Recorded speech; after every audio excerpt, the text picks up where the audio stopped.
Bienvenido a la tertulia de Estocolmo.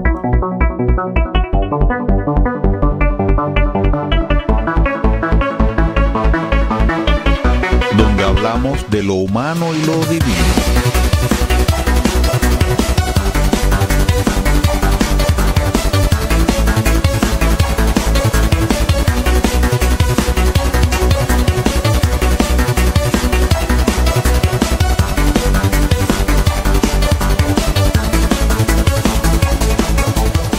Buenas tardes Buchirca, buenas tardes Estocolmo, buenas tardes mundo y buenas tardes le desea a usted Carlos Manuel Estefanía Aulet, el conductor de esta revista cultural que es la Tertulia de Estocolmo, un servicio de Radio Buchirca para todos los que aman la lengua española, ya porque la tengan como lengua materna, ya porque la estudien. Usted puede escucharnos cada jueves, cada sábado y cada lunes a partir de las 18 horas, hora local de la capital de Suecia, en el 91.6 FM. Si está en cualquier otro lugar del mundo, puede navegar hasta las páginas de Radio Buchirca. La primera sería radiobuchirca.se. Este nombre de Buchirca, si se escribe en sueco, se escribe con una K y una Y. O sea, usted diría radiobotkirka.se y Radio Botkirka, Radio Buchirca como se leería, o Radio Buchirca como se leería, si lo leyéramos en sueco.com. Si quiere comunicarse con nosotros, puede escribirnos al mail latertuliadeestocolmo@gmail.com. Serán muy bien recibidos los comentarios que usted nos haga llegar, incluso cualquier archivo de voz con alguna valoración, algún aporte, alguna crítica, alguna idea, alguna disidencia que tenga con nosotros. Sabe que este es un programa interactivo. Lo único que nunca retransmitiríamos sería una llamada a la violencia o un insulto improcedente, pero mientras se trate de ideas bien fundamentadas y mientras se hable con respeto, todas las opiniones son bien recibidas en la tertulia de Estocolmo. También puede buscarnos en la plataforma de iVoox. Hemos creado un canal que se titula La Tertulia de Estocolmo, donde con cierto retardo vamos colgando los programas que se van emitiendo, pero ya hay una buena cantidad de ellos ahí y yo le recomiendo que vaya y los disfrute. Donde hablamos de lo humano y lo divino.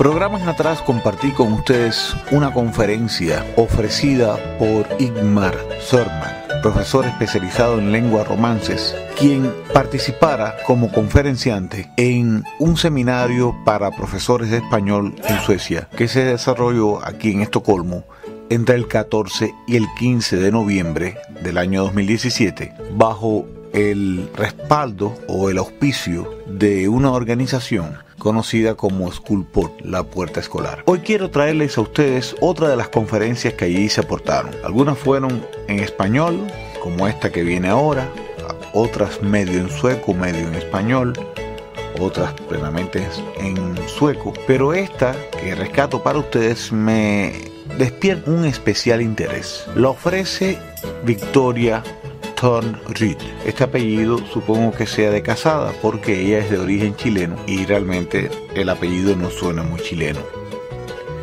Me interesa porque aborda un tema que ha sido objeto de mi pensamiento desde hace años y es la utilización del diálogo como proceso de enseñanza. Algo que puede ser muy efectivo, como nos enseñaba Sócrates a través de su mayéutica, pero que a veces puede degradar también, que encierra ciertos peligros cuando se borra toda diferencia entre el educador y el educando. A veces ese es un peligro y quizás sea una mala interpretación de las teorías de Bakhtin sobre lo dialógico en la literatura. Mikhail Mikhailovich Bakhtin, que es la figura a la que me refiero, fue un teórico, filósofo del lenguaje de origen ruso que desarrolló su obra durante la Unión Soviética.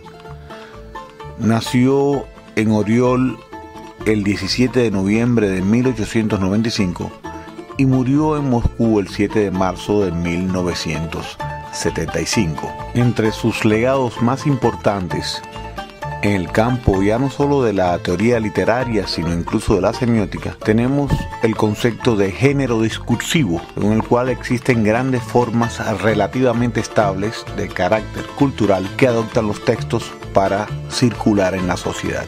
Estos géneros discursivos se erigen dialógicamente, es decir, se construyen en la práctica cotidiana de quienes utilizan la lengua. La concepción bakhtiniana de los procesos que se dan en literatura es dialógica. Se funda en el diálogo y en la forma en la que este proceso de comunicación se desarrolla, un proceso que nunca es unívoco y monológico. Cuando se apela a Bakhtin, creo que a veces se olvida las condiciones en las cuales desarrolló su obra, y era en una sociedad totalmente autoritaria, jerárquica, piramidal, donde hablar de una dialogicidad, hablar de la necesidad, de la inevitable manera de hacer los discursos que tiene que ser dialógica, significaba de alguna manera una especie de subversión frente al sistema establecido. Luego se ha extraído el tema del diálogo, de lo dialógico, de la teoría cultural, semiótica de Bakhtin, y se ha tratado de adaptar a la pedagogía. Hoy es muy común encontrar textos donde se reduce este concepto estructural de este diálogo que él descubría en las grandes novelas a una comunicación idéntica, igualitaria entre el pedagogo y el alumno. Quizás esto llevado a extremos, que es lo que ocurre con la pedagogía moderna, puede hacer un gran daño al proceso de enseñanza, porque creo que siempre un grado de autoridad dentro del que más sabe es importante para lograr el aprendizaje de aquel que está en ese proceso en condición de educando. Aparte de eso, creo que se dicen cosas muy interesantes, aunque algunas yo no las comparta, en la conferencia que vamos a escuchar. La persona que nos la imparte, Victoria Torrid, es profesora del Departamento de Lenguas Modernas de la Universidad de Linköping y trabaja sobre temas relacionados con el feminismo y el género literario. Estoy seguro que sus palabras serán del interés de todos nuestros oyentes.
Universitetslektor i spanska vid Linköpings universitet. Välkommen hit.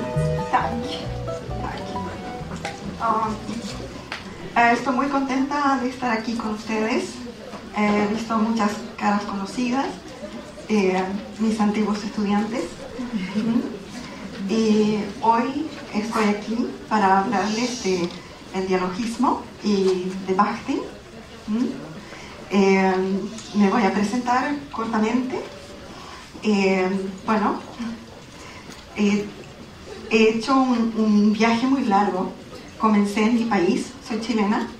Estudié 5 años en la Universidad Católica de Valparaíso y luego, cuando llegué aquí a Suecia, quise doctorarme y lo hice. Me doctoré en el año 2003.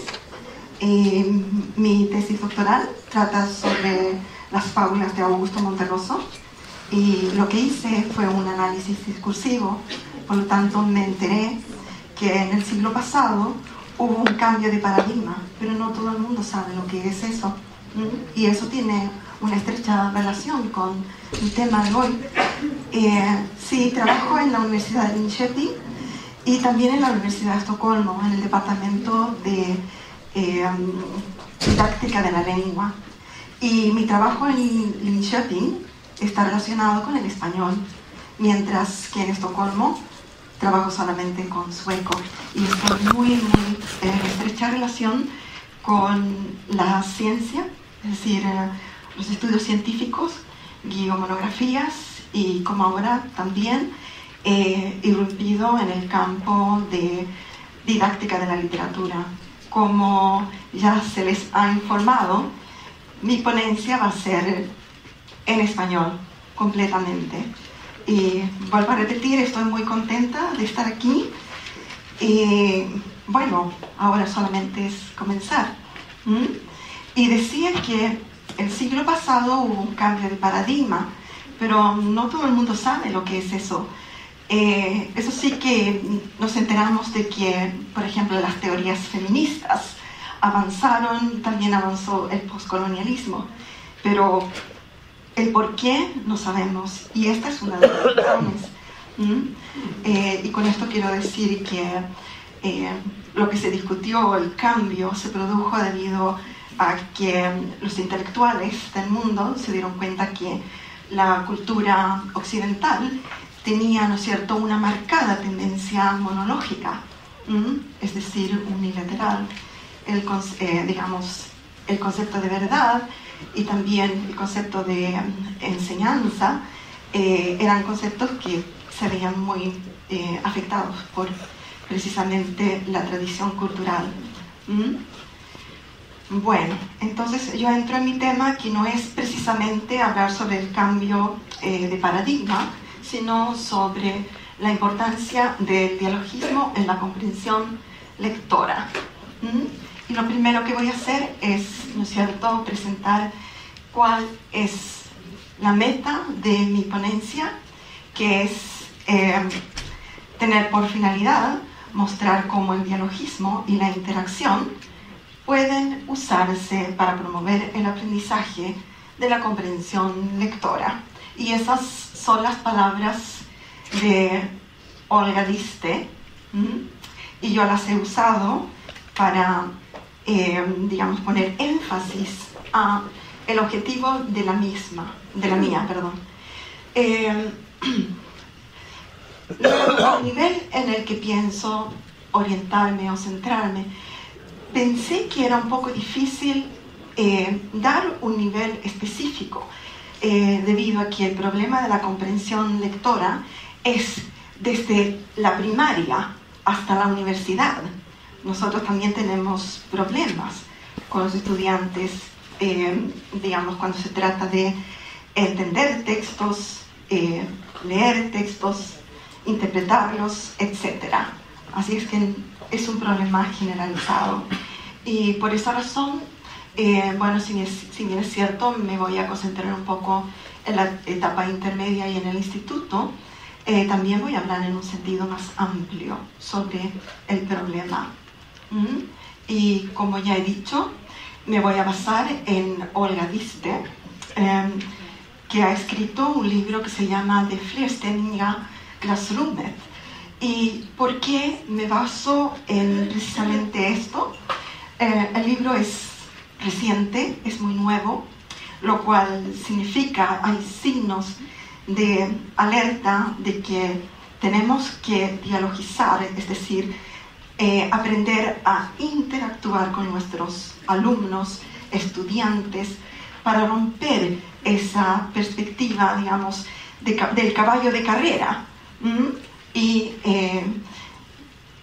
la perspectiva dialógica, si bien es cierto, el título de mi ponencia es, ¿no es cierto?, enfocarlo en la comprensión de lectura, pero en realidad el concepto de dialogismo está en todo, y ustedes van a ver, a medida que yo vaya desarrollando mi presentación, también voy a ir estableciendo nexos, conexiones sobre lo que es la mirada dialógica y monológica.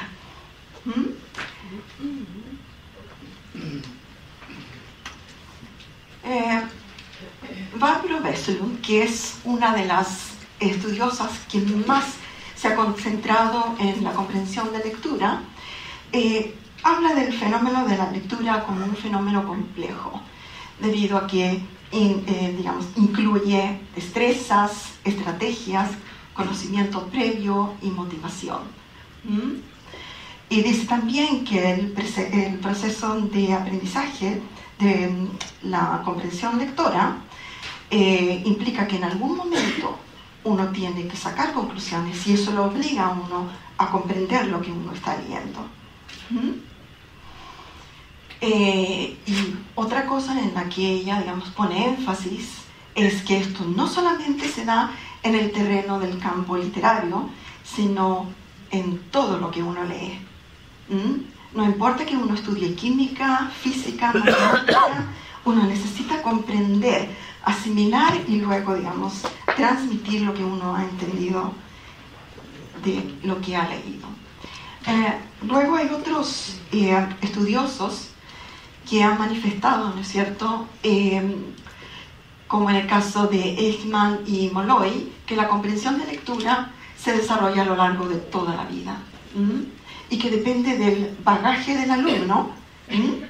Y cuando hablamos del bagaje del alumno, digamos, estamos pensando, yo, digamos, lo conecto con una metáfora que es la maletita de viaje que tenemos todos a la hora de leer. Es esa maletita con todos esos conocimientos que tenemos que actualizar cuando leemos. Y ellos hablan de experiencia y capacidad intelectual. Humberto Eco también habla de los prejuicios que uno tiene cuando analiza un texto. Es decir, todo eso, digamos, tiene una validez cuando uno actualiza un texto. Ustedes me interrumpen si es que no entienden algo o si es que tienen alguna pregunta. Es así, ¿no? Cuando uno trabaja con dialogismo, para mí es una especie de filosofía, y tiene mucho que ver con la actitud que uno tiene como profesora. Yo digo lo siguiente: en primer lugar, cuando uno trabaja con el conocimiento, uno tiene que ser modesto o modesta, porque el conocimiento es muy grande, y lo vemos, ¿no? En todas las ponencias que se han hecho, vemos que hay mucha información en internet y nadie sabe, digamos, o tiene todo el conocimiento. Por lo tanto, digamos, la humildad es importante. Lo otro es, si uno como persona, si a uno como persona le gustan las relaciones simétricas, es decir, de igual a igual, o asimétricas, que una profesora elija tener una relación simétrica con lo que hace, es difícil, porque implica que uno se pone al nivel de los estudiantes, en el buen sentido de la palabra. Pero, digamos, también es una táctica, podemos decir, que ayuda mucho a que el estudiante se sienta en casa, porque hay que crear esa atmósfera, ese ambiente de trabajo en la sala de clases. Mi lema es nunca desestimar a los alumnos, tampoco a los estudiantes. Hay que verlos, ¿no es cierto?, en un sentido colaborativo. Es decir, yo sé, tú sabes, y e intercambiamos conocimiento. Es así como trabajo. Y cuando comienzo, por ejemplo, con nuevos cursos en la Universidad de Estocolmo, siempre mi planteamiento es este. Yo no estoy aquí para, digamos, decir que yo soy la que sabe, sino que vamos a dialogar. Yo voy a guiarlos y ustedes también van a colaborar en el proceso de aprendizaje. ¿Alguna pregunta hasta el momento?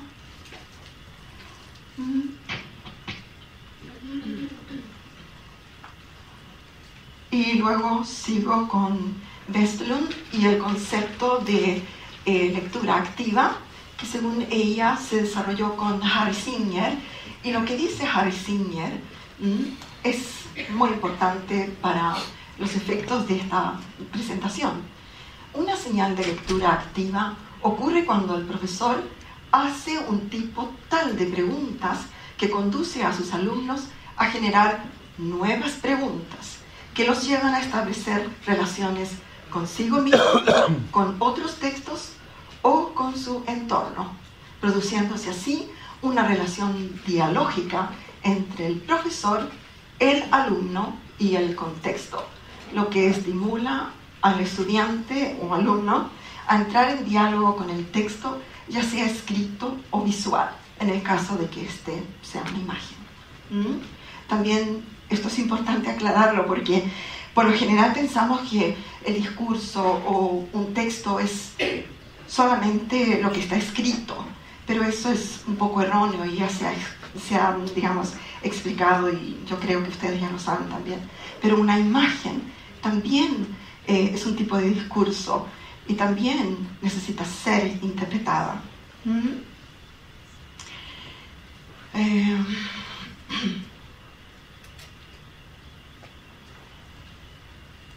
Con respecto a la elección del texto que los estudiantes o los alumnos elijan, vamos a seguir conversando dentro de muy poco. Y en esto yo quiero ser un poco majadera, y es, ¿no es cierto?, la elección del tipo de lectura. Hay investigaciones que dicen que la lectura más efectiva, la más eficaz, es la lectura en voz alta. Sin embargo, veo en esto también una perspectiva monológica, en el sentido en que la lectura en voz baja, por supuesto, que nos ayuda a desarrollar ciertas destrezas, por ejemplo, la reflexión. Entonces, en realidad, en el libro del 2009, Barbro Westlund se manifiesta un poco reticente a la literatura en voz baja, y ya en el 2006 cambia su perspectiva y dice que ambos tipos de lectura son buenos y, digamos, la integración de ambos ayuda al estudiante a prestar de una manera más efectiva. Por lo tanto, ahí vemos, ¿no es cierto?, que ha habido un cambio. Y esto también es importante en el sentido en que en la enseñanza sueca se ve una evolución.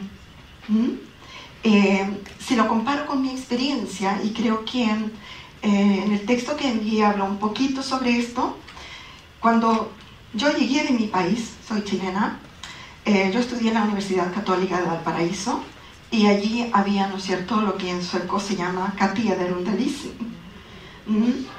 Y nosotros íbamos a las clases, éramos algo así como 24 estudiantes, y era el profesor solamente que nos hablaba todo el tiempo. Yo estudiaba literatura y lengua, y me recuerdo que nos enseñaron formalismo, estructuralismo, y al final de semestre me di cuenta que no había comprendido nada. Entonces, cuando, digamos, me mudé a Suecia y comencé a trabajar en la Universidad de Estocolmo como profesora, debido a que ya había hecho una carrera en el extranjero, aprendí realmente lo que era trabajar colaborativamente.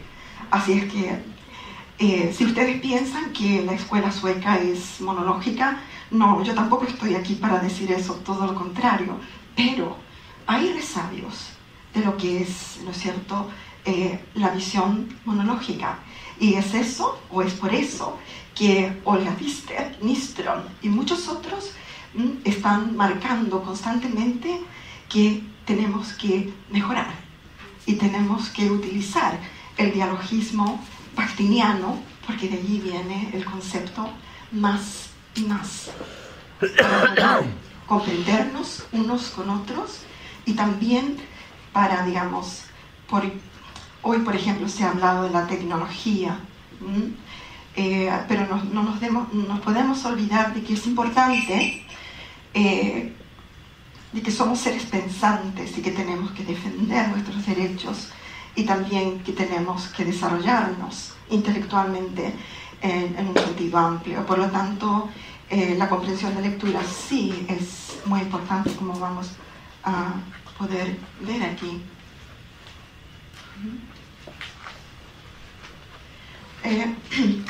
He traído también este círculo de lectura de Aidan Chambers y me parece que es muy interesante para hacer tomar conciencia a todos los participantes de lo que es el proceso de lectura, y en el centro aparece la palabra el apoyo del adulto. Bueno, pues voy a empezar por mi lado derecho. Para Chambers hay, digamos, 3 momentos que son importantes.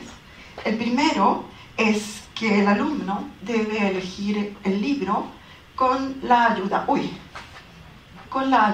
de un adulto. Es esa parte. Y luego, el próximo paso, dice, es la lectura. Y necesita el apoyo de los adultos para desarrollarla. Pero, en realidad, ¿qué se quiere decir con books instead? La ayuda de los adultos. Por lo general, uno piensa los profesores. Y creo que es injusto poner toda la responsabilidad en los profesores. Somos muchos más los agentes que participamos en este proceso. Y, digamos, fuera de, por ejemplo, los pedagogos de la escuela, otros colegas del profesor, los padres tienen una gran importancia en este proceso. Y conversábamos hace algunos segundos de que, bueno, no todos, pero hay tendencia por parte de algunos padres a, como dije, a poner el énfasis en la escuela. Pero es importante que eso se supere. Y estábamos en esta parte, ¿no es cierto? Y por último, ¿no es cierto?, la respuesta del alumno.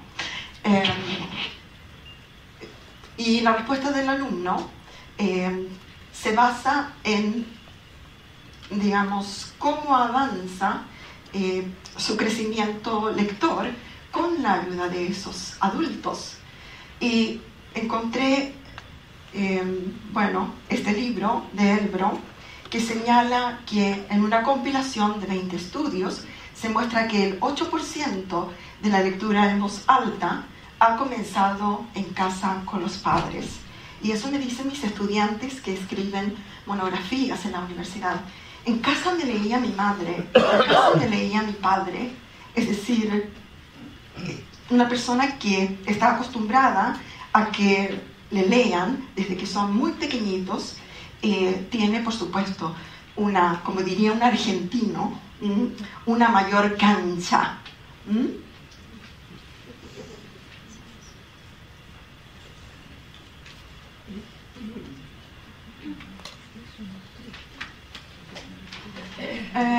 Veslund también manifiesta que la lengua en sí conlleva poder y fuerza.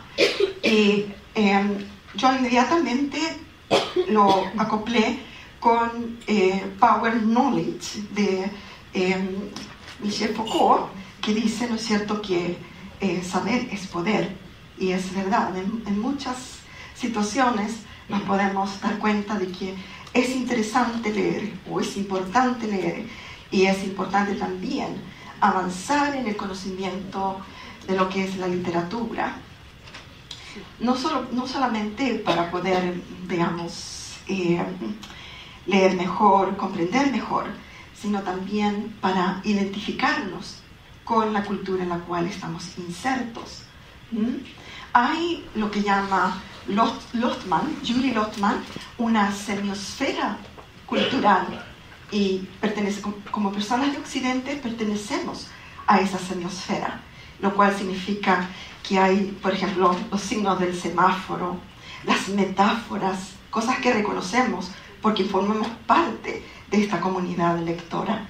Por lo tanto, como profesores, no nos podemos olvidar de ampliar el conocimiento de los estudiantes en ese sentido también. Entonces, pienso que los esquemas temáticos son buenos, pero también hay que, digamos, trabajar dialógicamente con los alumnos. Si ellos, por ejemplo, en un esquema temático han hecho un análisis en el que en el lado izquierdo han puesto son 5 los personajes, el espacio es la escuela, etc. Que, digamos, la comprensión de lectura no quede en eso nomás, sino que se trabaje con ellos, preguntándoles o haciéndoles preguntas auténticas, de tal manera que ellos también nos respondan con preguntas auténticas, es decir, preguntas que conlleven una reflexión. Tengo solamente 1 hora para explicarles y espero, digamos, alcanzar. Luego aquí Vestlund dice que es importante tener una buena comprensión lectora porque en una sociedad, en la sociedad en la cual estamos insertas, es importante defender nuestros derechos. Mónica Reichenberg es mucho más taxativa cuando habla de la comprensión lectora y dice, se trata de la participación de todo. Una vida sin lectura es una vida de exclusión y conduce a la marginación a largo plazo. ¿Están de acuerdo ustedes con eso?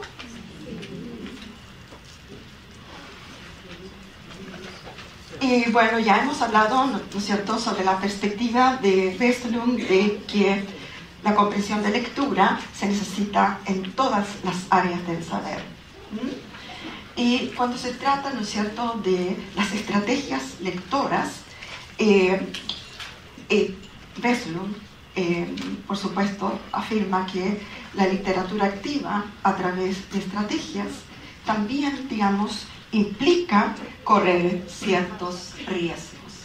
Entonces, ahora pasamos a la sección de riesgos. ¿Y cuáles son los riesgos que se pueden correr? Y ella manifiesta que la enseñanza activa de la comprensión lectora tenga efectos en la comprensión de los alumnos es un hecho constatado, pero existen riesgos. Y uno de esos riesgos es que el mal uso de estrategias pueda dañar la experiencia espontánea que los alumnos podrían tener de una literatura determinada, si es que el profesor o profesora no sabe usarlas en forma correcta. Y uno se pregunta entonces, ¿qué es lo que uno debe formar cuando se trata de, digamos, trabajar con estrategias de comprensión lectora? Y entonces creo que lo dice muy claramente. Las estrategias de entendimientos son solo herramientas que nos ayudan a abordar el complejo contenido de un texto, lo que implica que lo medular no es la estrategia en sí, sino reflexionar cómo poder usarla tomando en cuenta el tipo de texto, por ejemplo, si es un texto literario, si es un texto factual o de otro tipo, con el propósito de motivar la comprensión, generando así lectores activos, reflexivos e independientes.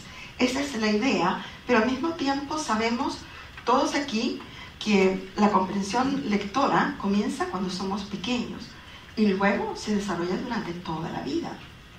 Porque como adultos, cuando leemos un texto, una novela de Umberto Eco, por lo general una novela contemporánea, las novelas contemporáneas son muy difíciles de leer, porque hay, digamos, incluso para nosotros adultos, y eso nos lleva a, por ejemplo, y esto es una cosa muy especial, ¿no? Y el mito de que cuando tú lees un texto 2 veces es porque eres tonto, lo rompieron los estudiosos de la estética de la recepción. Ellos dicen que un libro, un texto, debe ser leído por lo menos 2 veces, porque en la primera lectura uno capta una información relativamente superficial. En la segunda lectura uno descubre otros aspectos. Luego estuve leyendo también a Judith Lange, que, digamos, se enfoca muchísimo en el proceso de la lectura, cuando uno toma un libro y lo comienza a leer. Y cuando uno comienza a leer, recibe una información. Luego sigue leyendo un poco más y la información va cambiando. Por ejemplo, si es un personaje esférico, es decir, un personaje que no es ni bueno ni malo, sino que se mueve allí entre ambos valores, podemos decir. Para, digamos, poder comprender eso, tenemos que leer unas páginas más allá, se nos va a entregar otra información, y lo que hacemos como lectores es ajustar. ¿Me entienden lo que quiero decirles? Y su teoría, la teoría de Judith Lange, lo que ella, en lo que ella se basa fundamentalmente es en ese proceso, de ajuste constante que uno hace cuando lee. Para evitar posibles riesgos, dice Monica Reichenberg y Lundell, el profesor debe trabajar en forma estructurada. Se debe explicar, ejemplificar, instruir al alumno sobre cómo se debe enfrentar la primera lectura del texto, subrayando, haciendo inferencias. Y el rol del maestro es guiar al alumno en cómo hacer predicciones y usar imágenes que el texto ofrece. El rol del profesor es muy importante. Es un rol de vigilante, porque trabajar dialógicamente no es nada fácil. Incluso cuando yo estoy presentando en estos momentos un tema, digamos, que es dual, como el dialogismo, yo misma puedo cometer un error y caer en lo monológico. Es por eso que cuando, como profesores, cuando enseñamos, tenemos que estar atentos y tenemos que intentar generar, digamos, provocar situaciones en las cuales los alumnos puedan responder, digamos, reflexivamente. Se trata de eso, se trata de reflexionar y reflexionar. Y de esa reflexión van a surgir, indudablemente, las preguntas auténticas, las llamadas preguntas auténticas que están tan de moda. Aquí tengo un gráfico que muestra, digamos, cuál es la responsabilidad compartida que debe haber entre el alumno que participa del proceso de la enseñanza y el profesor, que también lo hace, pero que lo hace guiando a, digamos, a ese alumno. Y aquí, por ejemplo, tenemos que al comienzo, cuando el alumno recién comienza a introducirse en el uso de las estrategias, la responsabilidad que tiene es muy pequeñita, mientras que la responsabilidad del profesor es mucho más amplia.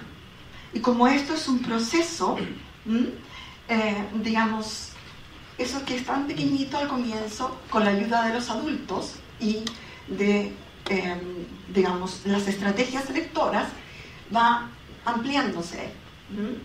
Pero la responsabilidad del profesor todavía sigue siendo importante.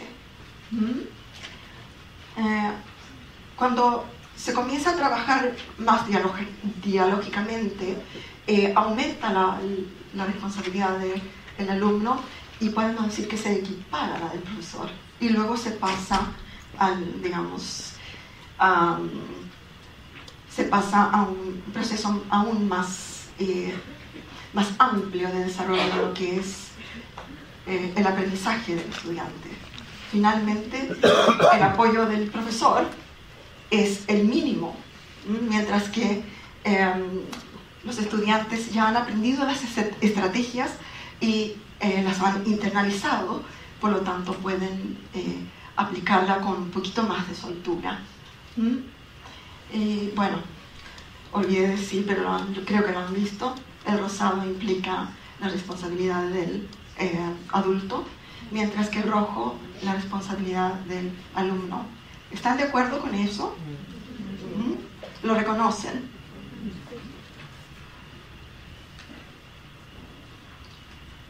Bueno, Bakhtin y el concepto de dialogismo.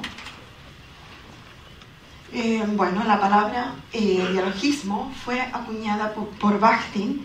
En realidad, Bakhtin hizo un estudio sobre la novela de Dostoyevsky y allí él trabaja en la terminología o el término dialogismo. El término dialogismo se ha prestado también para mucha controversia, porque cuando Bakhtin analiza el concepto de dialogismo, él lo analiza en la literatura, y esto se da en el diálogo que se produce en la conciencia del personaje. Y en la conciencia del personaje hay una duplicidad, hay dos voces que dialogan una con otra. Entonces Kinsky, por ejemplo, criticó a Bakhtin por no haber, digamos, explicado mejor los conceptos, o por no haber, digamos, dicho que en realidad esto no es un diálogo, porque es solamente un personaje. Y lo que la mayoría de los estudiosos han dicho es que el punto con la teoría de Bakhtin no es realmente, digamos, si es un personaje o no. El punto está en que al interior del personaje se produce ese diálogo, y es eso lo que él quiere remarcar, ¿no? La comunicación entre, podemos decir, el yo y el super yo, por ejemplo, eso que ocurre en la mente nuestra. Sí, su concepción de diálogo como sistema de lenguaje que se esclarece mutuamente dialogando oculta una crítica a la filosofía racionalista de la modernidad tradicional por poseer una postura monológica, o sea, unilateral, en la visión del desarrollo cognitivo y el concepto de verdad.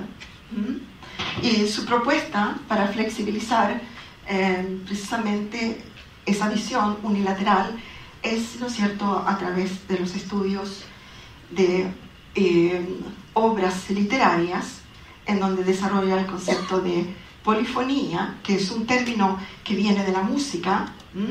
Poli, muchos, y fonos, música, que es, ¿no es cierto?, cuando la orquesta está tocando en un auditorio, pero lo importante aquí es que no hay jerarquía. Todas las voces de los instrumentos salen en forma espontánea sin que haya una superposición de sonidos. Por lo tanto, esa es una parte importante del concepto de polifonía. Y luego dialogismo, que viene de diálogo. Y luego también desarrolla el concepto de carnavalización, que se refiere fundamentalmente a cómo la voz popular se libera en el carnaval. Sí, Olga Dister explica, ¿no?, que Bakhtin en realidad no era pedagogo, no trabajó, digamos, mucho con lo que es el magisterio. Sin embargo, daba clases a estudiantes, no estudió pedagogía, no se desarrolló en ese ámbito, pero dio clases del magisterio y de esa manera habría desarrollado, ¿no?, su pensamiento con la lengua, con la interacción, la comunicación de textos, etc. Y en Det flerstämmiga klassrummet señala, debido a que tanto nuestra cultura como también la escuela se caracterizan por una presentación y comunicación monológica, se hace necesario enfatizar el enfoque interactivo, social y dialógico. Por esta razón, dice, enfatizo en mi libro la enseñanza interactiva. Luego, ese pensamiento es apoyado por Lars Brink, que dice, ¿no es cierto?, reconoce que debido a que el aula sueca trabaja mucho con lo individualizado, lo individual, realmente, digamos, en la escuela no se sigue el marco que Diste, ¿no es cierto?, propone en su libro Det flerstämmiga klassrummet. Hay otros autores suecos también que apoyan esa idea. Luego Diste señala la importancia del dialogismo dentro de la crítica de la pedagogía sueca, al dejar en claro que, y este es el objetivo que ella propone, ¿no?, cuando ella estudia las teorías bakhtinianas dentro de lo que es la escuela, la enseñanza. Los estudios de Bakhtin nos proporcionan un marco inteligible, una perspectiva general de la actividad escolar relacionada con el conocimiento, la percepción humana y la visión del lenguaje. ¿Cuál es la diferencia entonces entre una clase monológica y una dialógica? Y yo parto explicando esto de la siguiente manera. La historia del aprendizaje se ha caracterizado por una incansable lucha por efectivizar la enseñanza. Investigadores, profesores y otros actores se han afanado y afanan día a día por encontrar un camino visible para sobrellevar los diferentes desafíos que el aprendizaje plantea. En este sentido, la enseñanza de la clase dialógica se puede ver como una tentativa de clarificar, concretizar y ampliar la importancia del diálogo en la enseñanza y dentro de la crítica de la pedagogía y la didáctica. En su libro, Olga Diste, siente algo así como, bueno, yo necesito explicar que yo lo que estoy diciendo tampoco conlleva una mirada monológica, porque en realidad ninguna, digamos, clase es completamente monológica o tampoco completamente dialógica. Cuando utilizo el binomio, es porque esta relación de opuestos me ayuda a transmitir algo que considero relevante.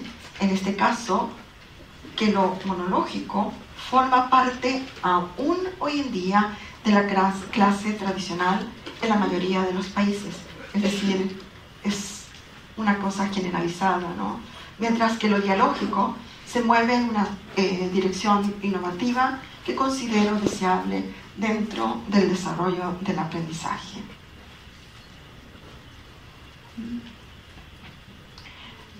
Luego tenemos algunos ejemplos de lo que es una clase monológica y de lo que es una clase dialógica. Las características más importantes de la enseñanza dialógica están relacionadas con la palabra diálogo, en el sentido en que el significado se crea a través de la interacción. Interacción entre el profesor y el alumno, mientras hablan, escuchan y comentan lo que leen y escriben. Por el contrario, el principio del concepto monológico parte de la base de que en la clase tradicional, el profesor que dicta su clase nos da la posibilidad al alumno de intercambiar ideas con él. Era lo que comentábamos al comienzo. O sea, la comunicación se da en un sentido eminentemente unilateral. Lo monológico se puede ver entonces como un camino unilateral y por ello parcializado y limitado. Fíjense qué dice Wesselund cuando habla sobre la comunicación monológica. En una clase monológica es el profesor quien lleva la batuta. Cuando surgen preguntas, también tiene en su poder el decidir qué se discutirá, por qué y cuándo.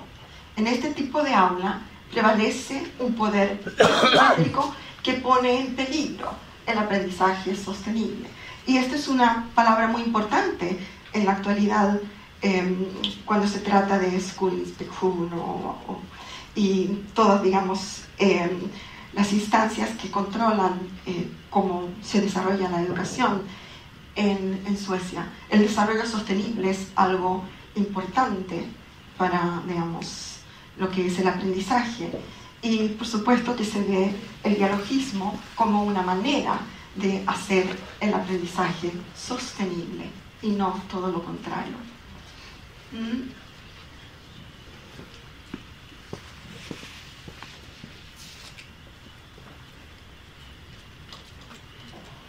Esta es otra característica, que vienen bastantes características. Una clase monológica tradicional parte de la base de que el aprendiz carece de conocimiento.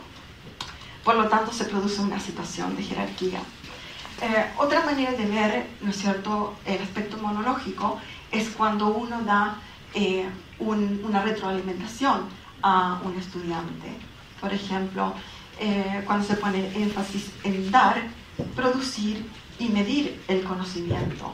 Y eso es especialmente cuando nosotros los profesores leemos e interpretamos y pensamos que esa interpretación que hemos encontrado en un texto es la única que vale.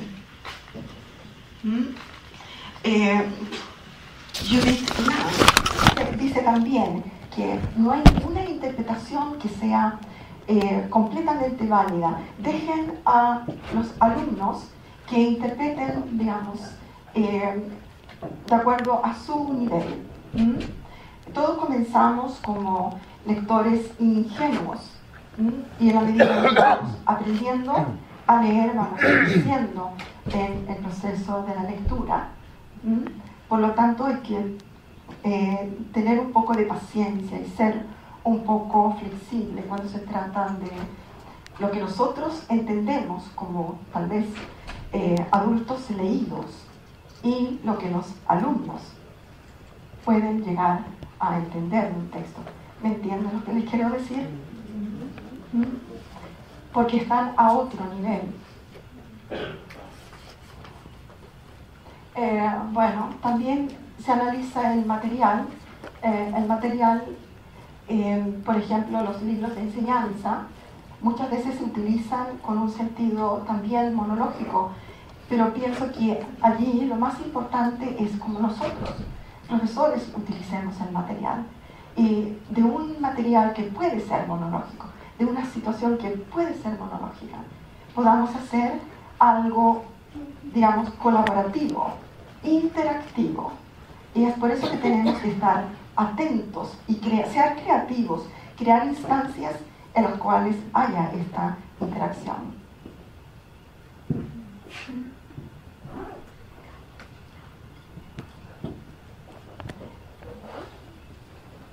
Bueno, ahí hay otro ejemplo de, digamos, una clase monológica, la lectura individual con anotaciones. Yo me salto porque ya he hablado mucho de la clase monológica y voy a explicar que la atmósfera en la sala de clase es muy importante para que los alumnos se suelten y ustedes puedan, todos podamos interactuar con ellos. Y lo más importante es motivar a la reflexión. Finalmente dice para sorpresa de muchos, la enseñanza monológica es un fenómeno común, a pesar de que existe un consenso unánime entre los pedagogos de que la actividad dialógica es fundamental para el aprendizaje. Y entonces yo tenía 2 preguntas que espero que podamos trabajar cortamente antes de poder seguir, porque a veces trabajamos con grupos, pero no porque trabajamos con grupos, trabajamos dialógicamente. Entonces la pregunta es, ¿qué se necesita para que los diálogos en grupos que se organizan en la sala de clase sean dialógicos? ¿Qué se necesita?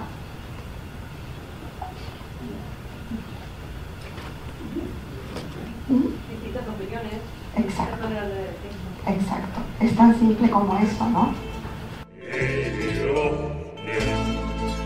Еще разик, и еще раз.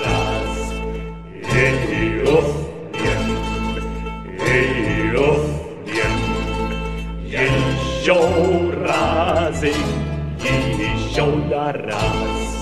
Разобьем мы язу, разобьем мы тряву. Ай-да-да, ай-да, ай-да-да, ай-да, разобьем мы тряву. Разобьем мы язу, разобьем мы тряву. Ай-да-да, ай-да, ай-да-да, ай-да, разобьем мы тряву.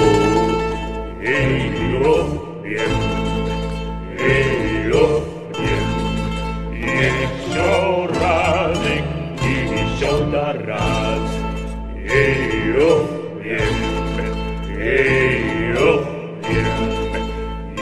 Еще разик, еще раз. Разобьем мы язу, разобьем мы тряву. Ай-да-да, ай-да, ай-да-да, ай-да, разобьем мы тряву. Разобьем мы язу. Y así termina nuestra tertulia. Que pase una buena noche.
Tertulia de Estocolmo.